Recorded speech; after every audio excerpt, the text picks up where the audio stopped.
Ladies and gentlemen, please welcome your session conveners, Margaret Torn and Nancy Freitas. I'm singing in the rain. Oh. Singing in the rain. Okay. Yeah. Well, welcome, everyone. My name is Margaret Torn, and along with Nancy Freitas, I have the pleasure of welcoming you to Future Climate. So what are the possible futures for Earth's climate over the next century and beyond, and how can our science and scientists help shape this future? We have an amazing lineup of presenters today who will be telling us about the fate of glaciers and clouds, about radiative forcing and feedbacks in the Earth system, and about creative problem solving for mitigation. We will take time for questions after the speakers are done presenting. So we're honored to introduce Robin Bell as our first speaker, who's not only the president of AGU, but an eminent geophysicist and glaciologist. And she's going to share with us adapted some testimony that she gave to the House of Representatives this summer. So, Robin Bell, why don't you start us off? Thank you. Thank you very much for putting this together. This is one of the dreams of AGU's council, was actually to have the council put together programming. It's so wonderful to see this coming out. So I'm going to talk to you today about changing ice and changing coastlines. Let's see, I hear there's a delay. Let's see if we can actually make the, yes. We've learned a lot about our ice in the last 250 years since we first saw Antarctica. We've learned that it's vast, we've learned that it's thick, and in my lifetime, we've learned that it's changing.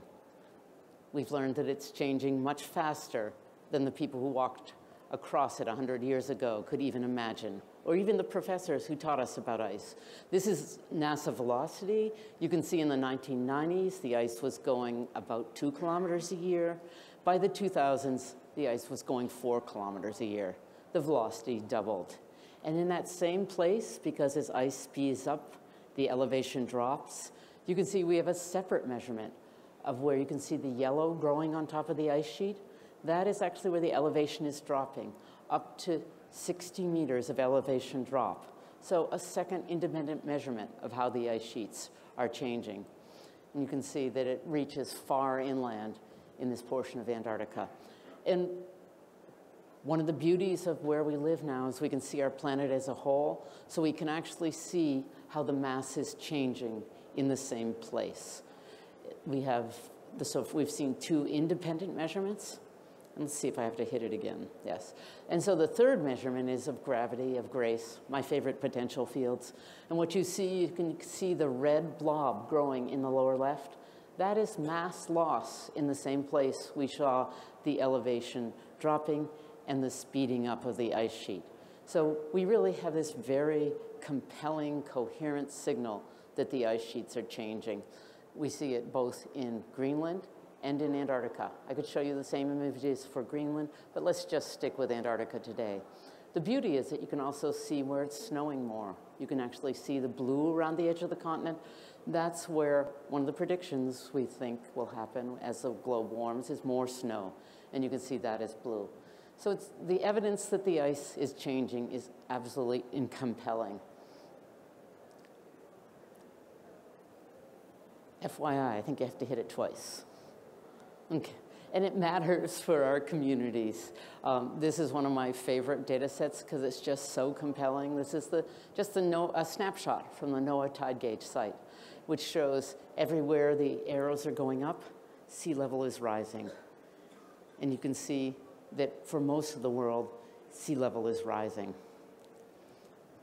There are some places it's going down, but that's why geophysics are so cool, because those are actually geophysical signals. But what does it look like? This is zooming in to Washington, D.C., because this is the testimony I gave and actually pointed out to them. It was right down at the end of the road there on the Potomac, that you can see pretty much since my grandmother was born, if she'd been standing at the edge of the Potomac, that the water would now be up close to her knees. The sea level has gone up about 11 inches in that 100 years since my grandmother was born. And this is not my grandmother, but it's human being for reference. And I always like to actually have people think about, what does that feel like? Put your hand on your leg, and you'll get a sense that really that is how much sea level has risen since my grandmother was born. What can we do about it? We really need to do a couple of things. We need to continue to get up and close and personal. This is just an example of getting up close and personal, actually measuring the temperature of the ocean water close to the ice sheet. This is one of my favorite instruments. It phoned home before that plane landed. I was in New York, and I got the email that the profile had been collected before the plane landed. I knew before the people who threw it out the back of the plane did. And that's one of the beauties, is that we have this global sense. But if we're going to understand how the ice sheet's going to change in the future, we actually need to continue to get up close and personal and make measurements of the temperatures close to the ice. And we also need to understand what's going on at the bottom of the ocean and underneath the ice sheet. So we need to continue to get up close and personal with the ice sheets and the change. We also really need to continue to expand our workforce. Somehow I've managed to get the constitutional lawyer, who's the president of my university, to get this into his head. Whenever he asks how many glaciologists there are, I tell him there's about 16 to 1,900 members of the cryosphere section at AGU. And when you think of how many constitutional lawyers there are, every year in law school there are 130,000 lawyers in law school. We don't have the critical mass, I would argue, addressing this problem. We need to expand our scientific workforce. We need to really engage the next generation of scientists. And what's the third step we need to do? We need to work across boundaries. One of the things I've found increasingly important is, you'll notice that I, as a glaciologist, was talking about trying to measure the temperature of the ocean, because that's critical for how the ice sheets are going to change. But it turns out, to understand how the ice sheets are going to change, I need to know that, or we, not me, all of us, need to know the geology underneath. We need to know the rheology of the mantle underneath. We need to know how it's going to rebound. And we also need to know the atmospheric feedbacks. We cannot do this as scientists working within our silos. And I've even talked about how it's even further when you attempt to apply this knowledge to our coastlines. So with that, I say thank you very much. And looking to the future, we need to get up close and personal. We need to engage more people into understanding how the changing ice and the changing coastlines are working. And we need to work across boundaries if we're really going to understand our future planet. Thank you very much.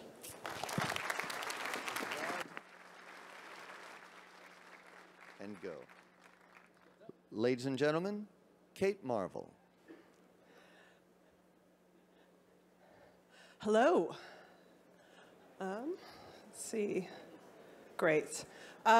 So the title I was originally given for this talk was Wither Clouds. And I loved that title, especially because I love the word wither. It just sounds so sophisticated.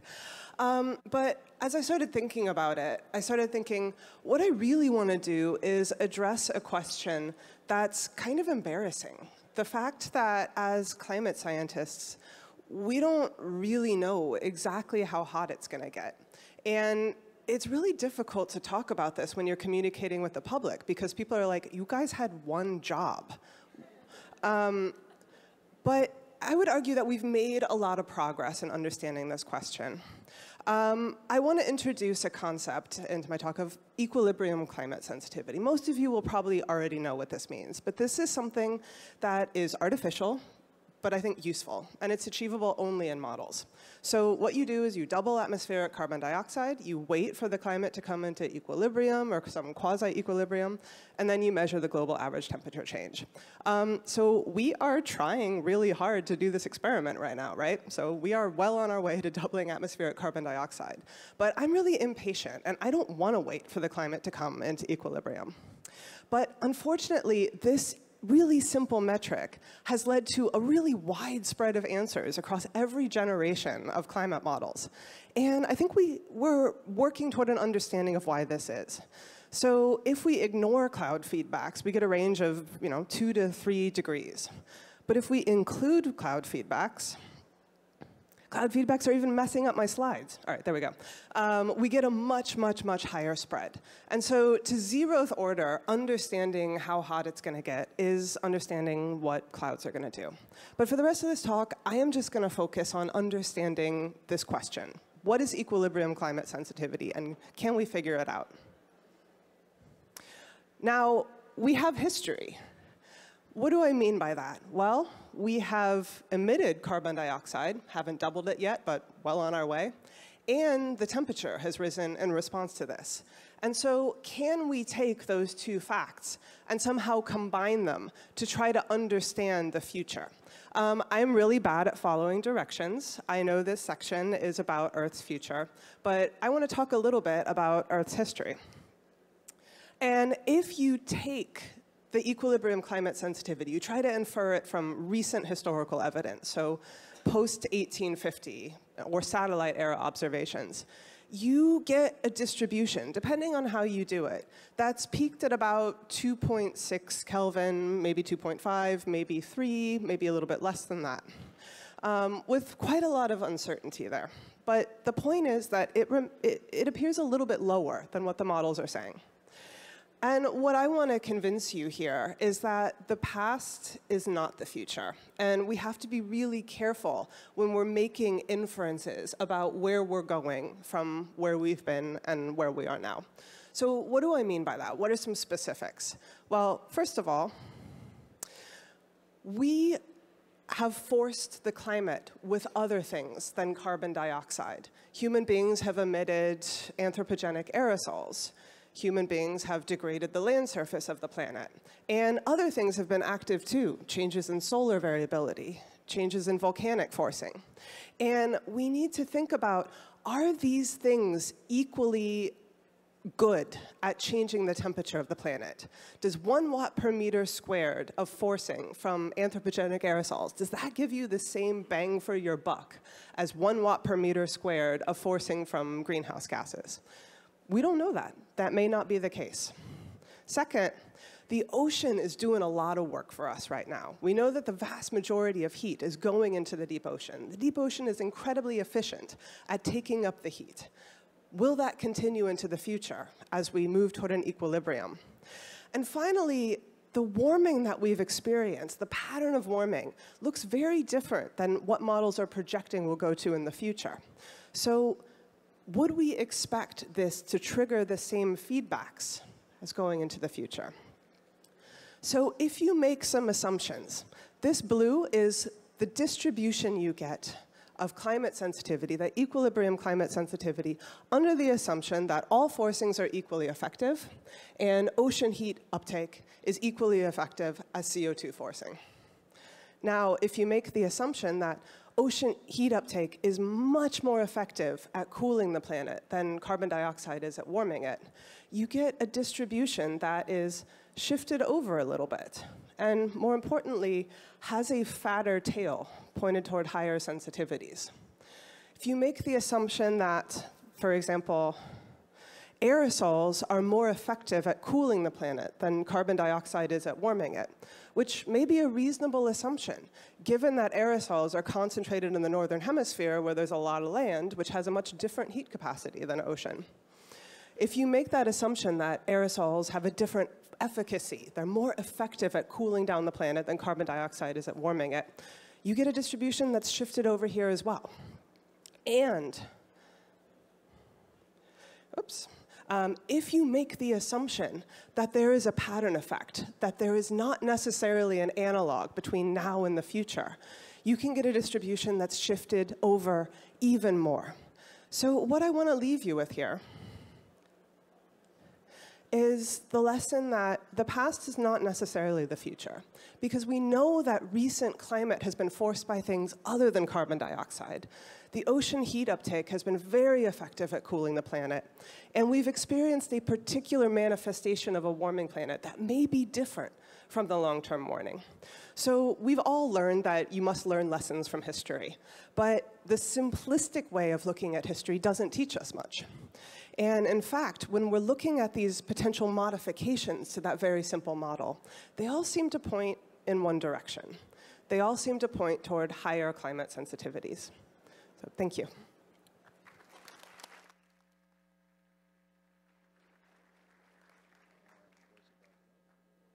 Ladies and gentlemen, Sonia Seneviratne.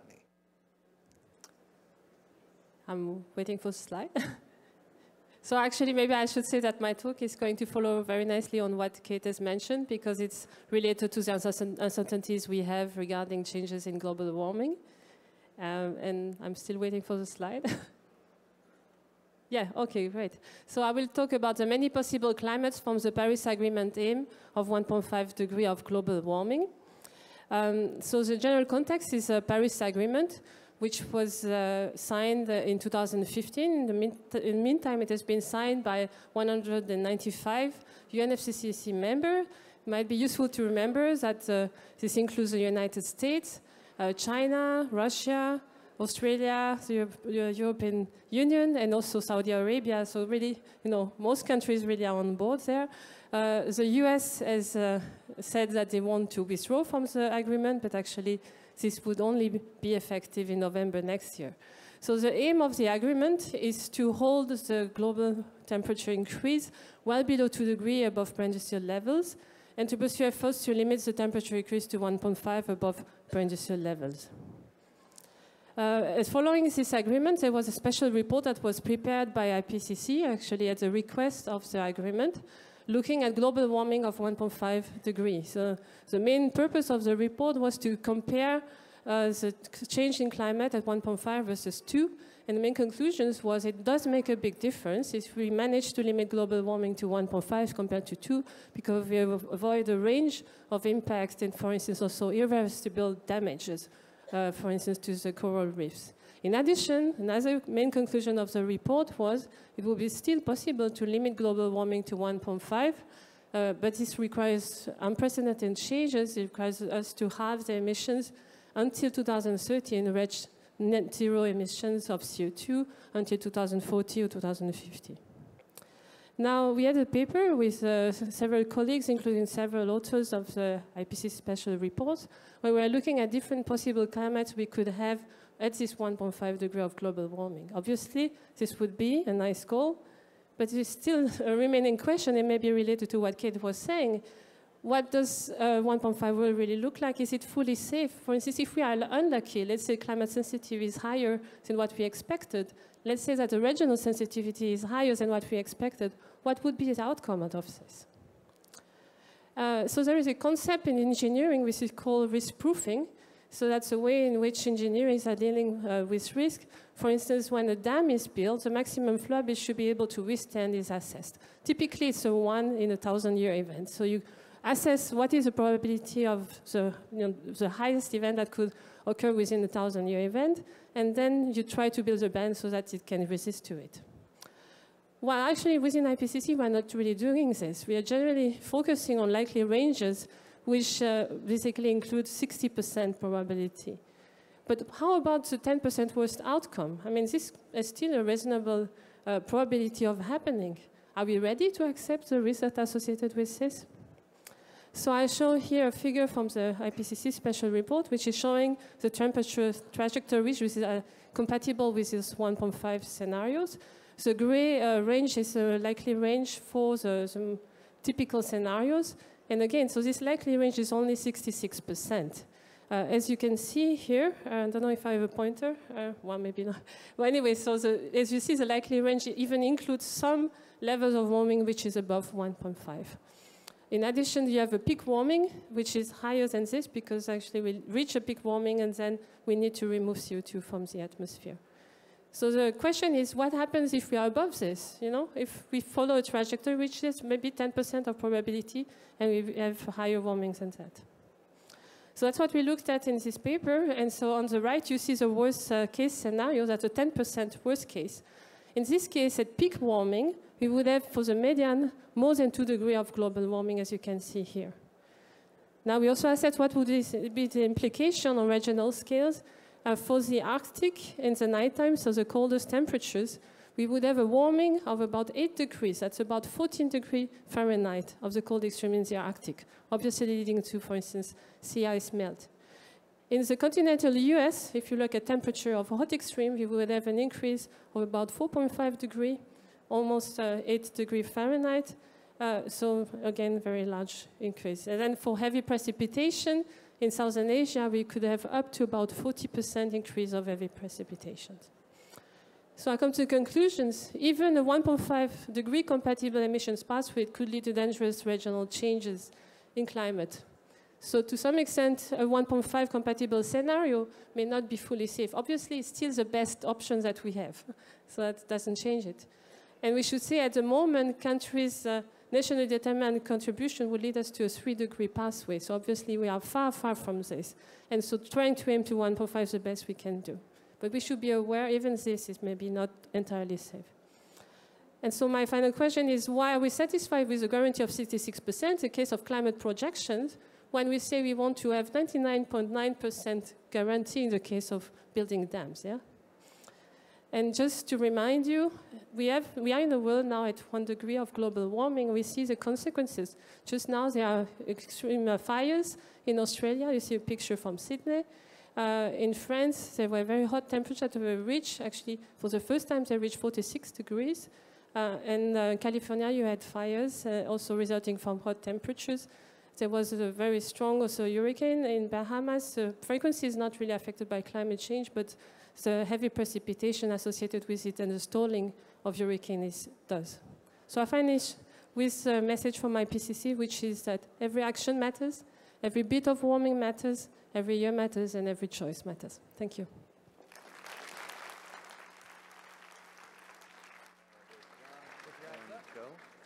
Ladies and gentlemen, James Randerson.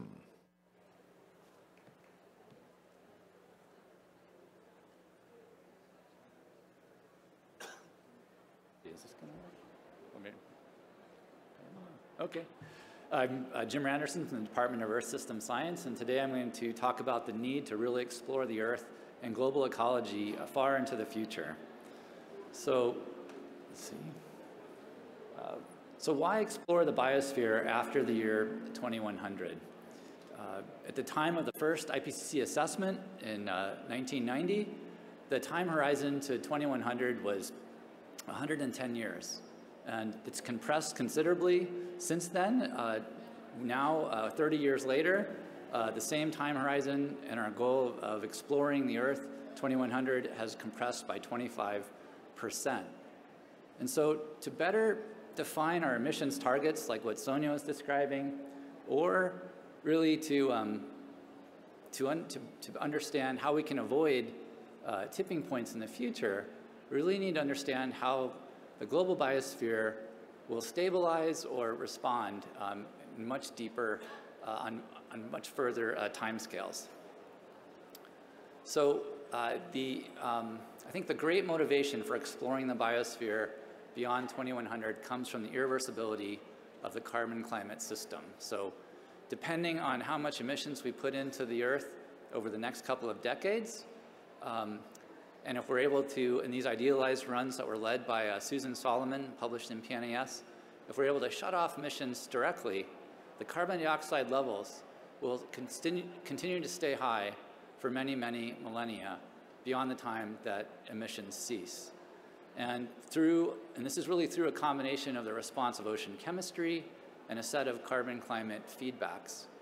And as Kate described, ocean heat uptake, that will continue to slow with warming, and so temperatures will actually stay high. So the choices we make over the next couple of decades will really create an environment that the biosphere is responding to for thousands of years. So what are some biological processes that will respond? And it will take centuries to millennia to respond. These include species range and migration, permafrost thaw, nutrient loading, fire regimes, peatlands, the natural and human response to sea level, and movements of pathogen and disease.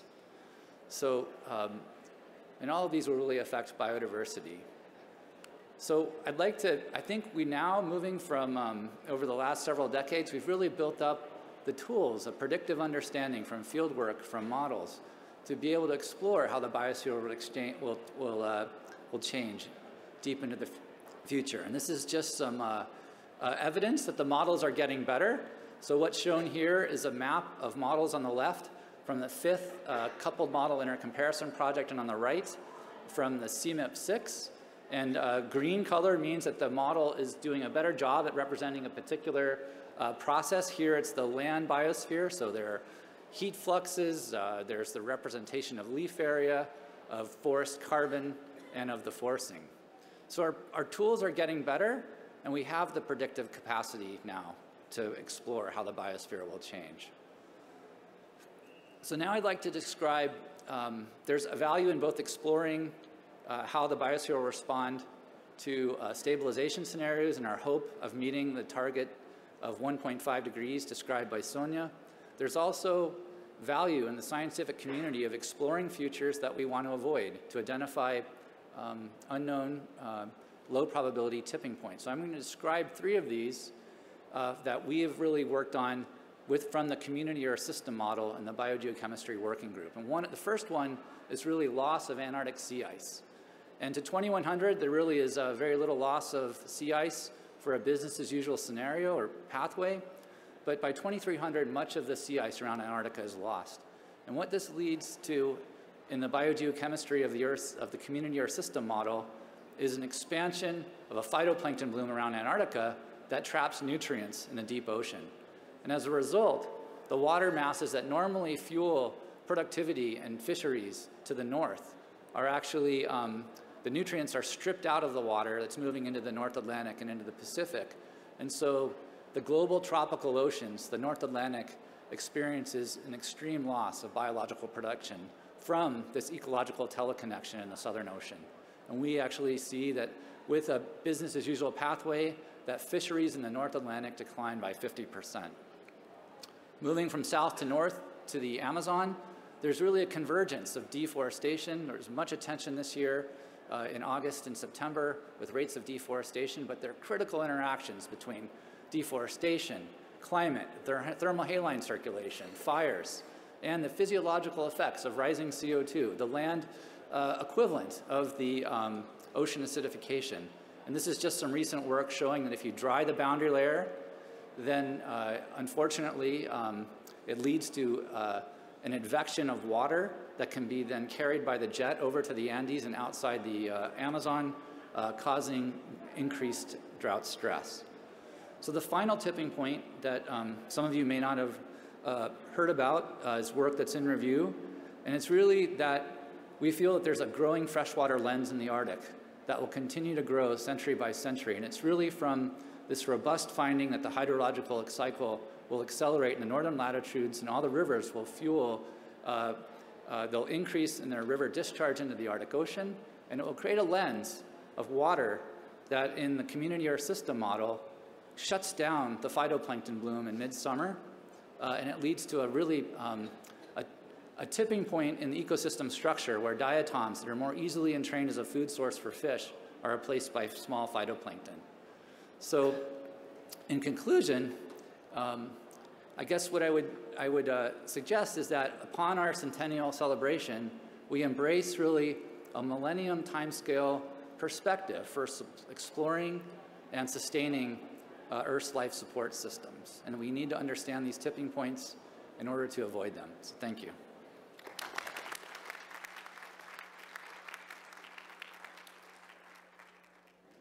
Ladies and gentlemen, our next speaker, Grace Wu.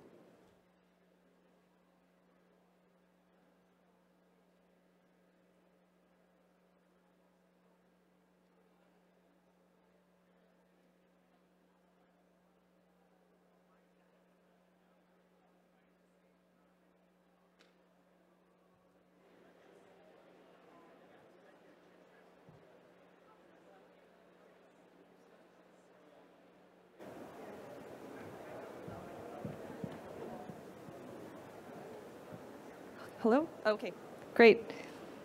Okay, so I am going to answer the question that you...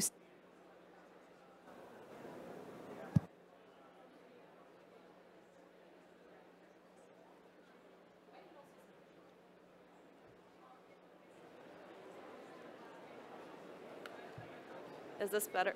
Can you hear me? Hello? Can you guys hear me? No. Sorry. Miss Wu, none of it's working. Can you? No. None of them are working. Miss Wu, Yes.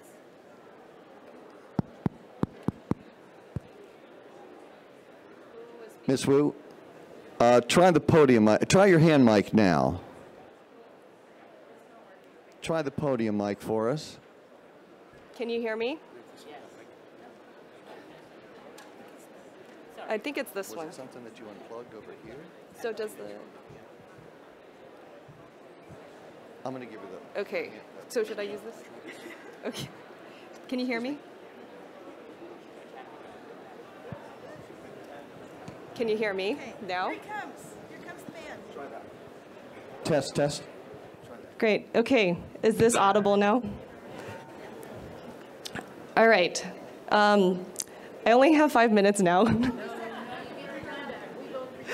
Okay. So instead of answering this particular question first, I'm going to pose another one that you may all be more interested in. Can you hear me? I'm speaking very loudly into this mic. Why should you care about land use futures if you care about climate futures? That is the question I'm going to ask. And why is a low carbon transition effectively a land use transition? I'm going to start by showing you a figure of carbon sinks. So as you can see, the land sink is not only an important carbon sink, it is one of the most variable and vulnerable. So the way that we manage this land resource is effectively going to dictate whether or not this we're protecting, enhancing, or degrading this carbon sink. This is a figure of global carbon emissions. As you can tell, the most obvious contribution of our land uses is from the agricultural, forestry, and other land use sector. We can modify the amount of sources by avoiding deforestation, increasing cover cropping, and changing the way that we manage our forestry. What's less obvious for the land use sector is the electricity and heat production. The amount of new electricity that must come from clean and renewable energy sources is going to require a vast amount of land resources. And as we electrify these other sectors, these other energy land uses, those too will also require electricity from clean and renewable sources. So the question is, how do we manage these land resources both for climate contributions, but also meet food production and biodiversity needs? This is a question that I ask using a combination of land use models and energy models. And I provide an example today of looking at this particular half of the pie from the electricity sector.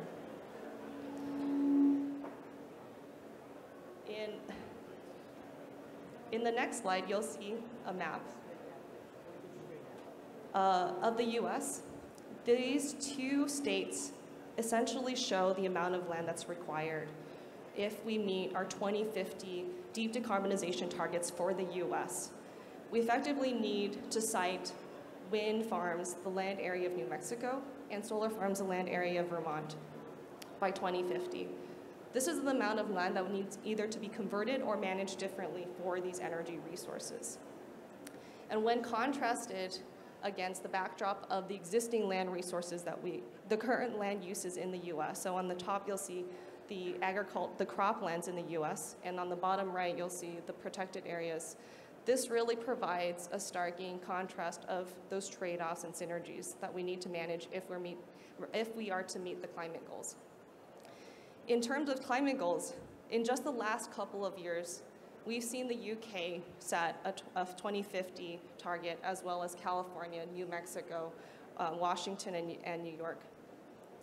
But policies, while a great catalyst for action, they only go so far in terms of making sure we actually achieve those targets. It's planning that actually gets us there. This is why I think studying planning processes is vitally important to achieving our climate and conservation goals. So we use California as a test case for how we can integrate land use in our energy planning process to achieve this. First, we asked this question of, is it really possible for California to achieve their 100% target by 2050 and at the same time meet for food production and conservation challenges? So the first thing we did was we mapped all these resources in California and in other states where California could import electricity. We put those areas into a planning model that the state of California uses to anticipate how much clean electricity we'll need by 2050. These models provide us a sense of what the technology mix is and how much it'll cost for us to achieve these targets. Finally, we take those actual technology mixes and we visualize them on the ground. We basically try to see where these wind and solar farms will likely occur. The result of this analysis is a map, or multiple maps of that build out. So on the left, you'll see a map that is essentially the high impact scenario for the Western US, for California to achieve this particular target. And on the right side, you'll see a low impact scenario in which we set aside land that has high conservation value and high agricultural value. You'll see that the difference between those maps is essentially entirely striking, and that as many climate futures as there are multiple land use futures. So we also found two other important trends. The first being that both of these scenarios, regardless of the amount of protected area, we effectively double the rate of land use conversion for California by 2050. The second is that between 1/3 to 2/3 of all solar that's cited in any of these scenarios will occur on prime or other agricultural farmland, which puts agriculture in conflict with energy development. In fact, we're already seeing some of this even though we're in the very early stages of this energy transition. These two headlines from earlier this year give us a sense of the fact that though we are only starting to pass climate legislation, the land-energy nexus is already putting up some roadblocks. Yet, there are solutions in place, and it really has to do with integration of energy into our land use planning practices. One of these solutions can be something that's called agrivoltaics. So the way that we integrate energy production in working landscapes could really actually increase the efficiency of both by providing shading for crops in warming conditions, that it can actually increase yields. Also, the amount of wind resources in the Great Plains is vast, but as are the economic opportunities in those areas. Iowa is actually producing 40% of its electricity from wind power alone, and the millions of dollars of revenue, tax revenue, could go towards the construction of roads, hospitals, and schools. And in many ways, wind development can maintain rural life in these Midwestern states. So I want to leave you with ultimately this one message, that in reality, a low carbon transition effectively means that we have multiple land use choices to make. And really how we manage this land use transition is going to dictate whether renewable energy is going to be perceived as a threat or as an opportunity. Thank you.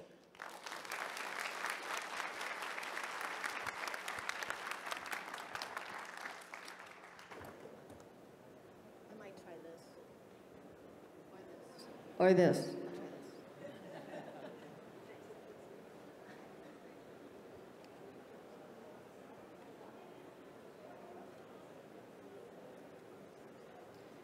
Thank you for the opportunity to present. I'll be sharing a project near and dear to my heart called Mindful Climate Action, which combines mindfulness meditation with education on climate change to lower carbon footprint. We all know that climate change is real, it's caused by humans, and that we need a multifaceted response. We believe that mindful climate action and reducing personal carbon footprint is a critical part of the response. Our project started in 2014. We got seed funding from the University of Wisconsin-Madison. Since then, we've designed and piloted an 8-week mindfulness-based behavioral training program with the following measurable outcomes: increases in knowledge, decreases in food-related carbon footprint, reducing automobile transportation, increasing active transportation, conserving energy and water, and increasing health and happiness. So we have 5 data buckets and multiple measurement tools. In many ways, Mindful Climate Action is the ultimate citizen science project because participants collect data on their own lifestyles. Some of this data is self-reported, and some of it is measurable by various instruments. Here's a look at our program. It's similar to the mindfulness-based stress reduction program developed by Jon Kabat-Zinn, but we have a climate action component each week. We also stress the many co-benefits of reducing carbon footprint, like cleaner air, lower bills, and better health. Our work challenges the assumption that happiness depends on massive uses of fossil fuels. And it's already been shown that mindfulness training can impact health and happiness with measurable positive results. We plan to show that it can also influence lifestyle choices with a lower environmental impact. So far, we've had 2 pilots. The first one was in the spring of 2017. And we learned some things we needed to improve. Most of them are related to the education part of the program. And so this past summer, we did another pilot, and we updated the items you can see there. And this included the education curriculum. We shared a guide for greener living in 2017, and we realized it was outdated, and we wanted a modernized, customized curriculum. So we applied for our AGU Celebrate 100 grant, and we were able to develop these chapters that are now freely available online for anyone to use. So thanks, AGU. Here are the 2 pilots by the numbers. 2017, we've finalized all our data. We had great adherence rate, great attendance, great survey response. We're still working on this past summer's results, but what we have heard was lots of comments about how they really appreciate the new chapters. And so I want to show you just one of them. This is Healthy and Sustainable Diets. It's only 3 pages long. We have a food chain diagram. We have a graph that compares relative impacts of the food we eat. We talk about the carbon footprint of the entire agricultural industry, and then we stress the need to eliminate food waste. And since I think probably many of you have heard of Project Drawdown. They list 100 actions to reverse climate change. And we're really pleased that Mindful Climate Action measurable outcomes rate very high on that list, especially dietary consumption. And because of that, we're super excited about a new tool that one of our team members has developed called My Diet. If you want to learn more about it, it was just published last week in the Journal of Sustainability. But the way it works is that it can track 65 nutrients and 7 eco-impact categories to calculate overall environmental impacts. Participants do a dietary assessment via My Diet prior to the mindfulness training, and then again afterwards. When we have adequate funding, we'll track them for an entire year and also a control group for an entire year. So our next steps, we're trying to get funding for a randomized controlled trial. We have a proposal going in this week. We have one going in early next year. Moving forward, we also want to measure participant consumption. Our business model is to market the training to companies and then be able to offer it for low or no cost to community organizations and educational institutions. But the climate crisis isn't going to wait for funding. So one thing we're going to do early next year is have some discussion groups at the UW-Madison campus. You might remember there's 8 chapters that we just developed. So we thought we'd meet 4 times over a month and then read and discuss 2 chapters each time. We're also planning to make the My Diet tool available to all the participants so they can track their carbon footprint for a year. Of course, we can collect data that way too. But we would love to see this duplicated. I invite all of you to have discussion groups at your home institutions and use these chapters developed by AGU. And they're available online, freely online, and we'll get the My Diet tool online at the beginning of the new year also. Mindful climate action aims for planetary and personal health. But let's face it, the planet will be fine. It's people that will suffer. I'm in it for my kids and future generations, and all people, really. I believe mindful climate action can help save humanity. Thank you.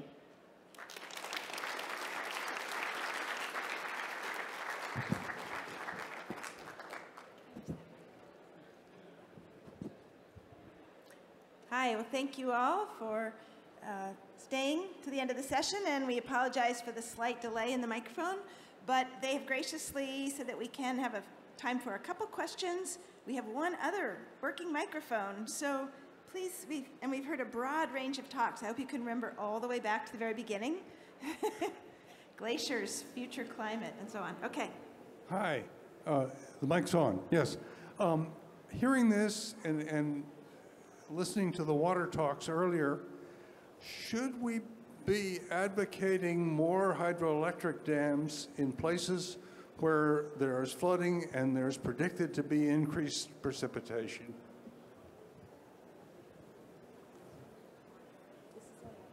Okay. Yeah, so I mean, again, the dams can be built with consideration of the future changes. So the future changes need to be taken into account. Now, of course, you need to consider that hydroelectricity is CO2 neutral. So it is certainly one of the sources of renewable energy we need to consider.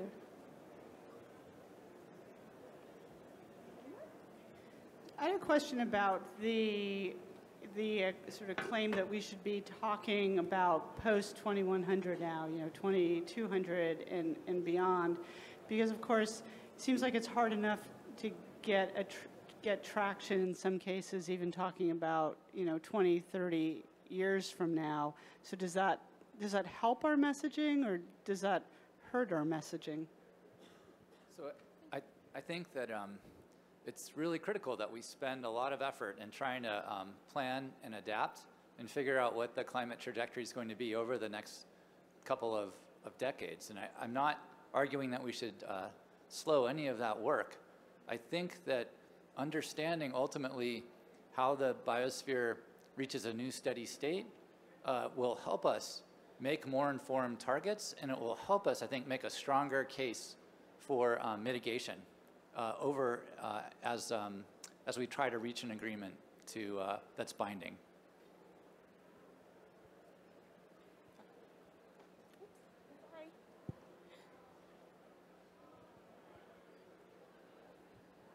Hi, thank you all. Today I've been here most of the morning. I've heard about a lot of progress, land use, and other renewable energies in the United States, developed countries. I was wondering what's being done to also help developing countries reach some of these targets and adopt these new ideas. Perhaps Grace is the best one to answer this question, because it seems to me they're trying to raise a lot of people out of poverty. We did it with the Industrial Revolution, but we don't want them to go the same path. And that seems to me to be an elephant in the room. That's a great question. So I provided a lot of examples from the developing world, but to leapfrog, as you're alluding to, the conventional past that these developed countries have gone through is really an opportunity for these countries. And this is the right time, because in just the last 2 years, solar and wind power has dropped below conventional sources in terms of their levelized cost. And even solar with battery is on par. So a lot of countries have tremendous interest in developing renewable energy. We are actually doing a study looking at barriers to renewable energy adoption in sub-Saharan Africa in 11 countries in Southern African Power Pool. And what we found so far is that it is largely institutional capacity that they're lacking. They definitely see the cost value, but they don't have the capacity. So we're providing some of the tools that that I showed you in an open source format that they could run themselves in order to produce the plans needed, and also encourage them to adopt targets that are reasonable. happy to tell you more offline too. And we have time for one last question, if there's one.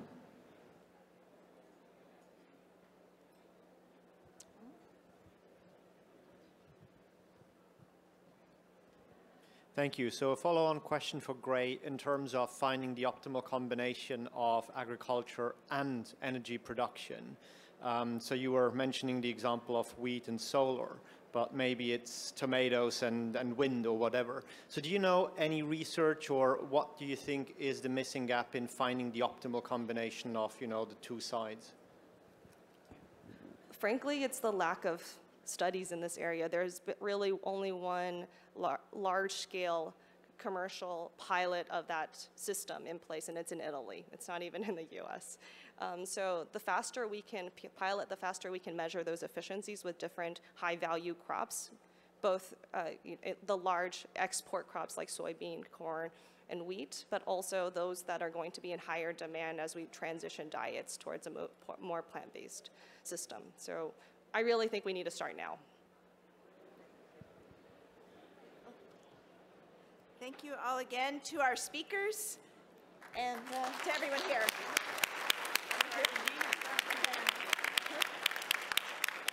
Great. Thank you. Thank you. What an incredible range of.